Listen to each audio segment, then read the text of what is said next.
गोर लगे छी समस्त मिथिलावासी के दुर्गा पूजा के उपलक्ष्य में एकटा भगवती गीत सुना रहल छी। ई गीत लिखने छथि आदरणीय श्री हरिश्चंद्र झा जी हरिश जी। यदि नीक लगे तो लाइक करब, शेयर करब और चैनल के सब्सक्राइब जरूर कर देबे। धन्यवाद।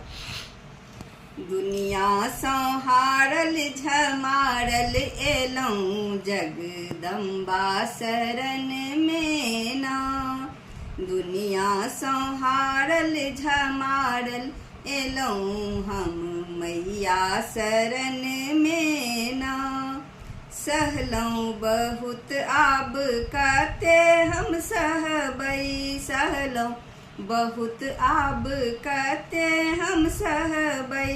अहाँ नहीं सुनबै तो ककरा सँ कहबै, अहाँ ने सुनबै तो ककरा से कहबै।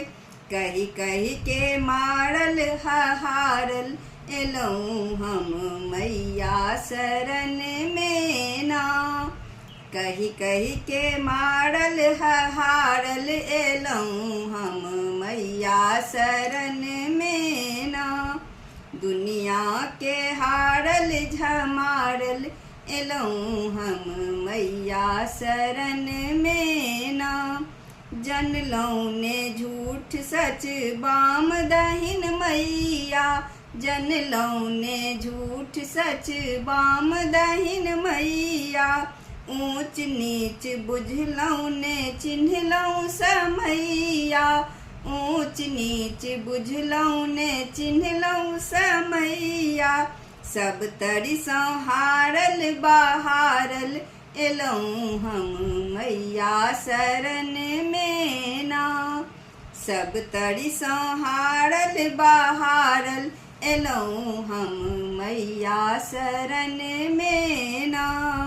दुनिया संहारल झमारल एलौं हम मैया शरण में ना। दुनिया से हारल झमारल एलौं हम मैया शरण में ना। एको ने गुण हमरा अगबे छै दोखे, एको ने गुण हमरा अगबे छै दोखे। तैयो भरोस मैया रखबै ने रोखे, तैयो भरोस मैया रखबै ने रोखे। अपने संहारल पछारल एलौं हम मैया शरण में ना। अपनो संहारल पछारल एलौं हम मैया शरण में ना। दुनिया से हारल झमारल एलौं जगदम्बा शरण में ना। जय माता दी।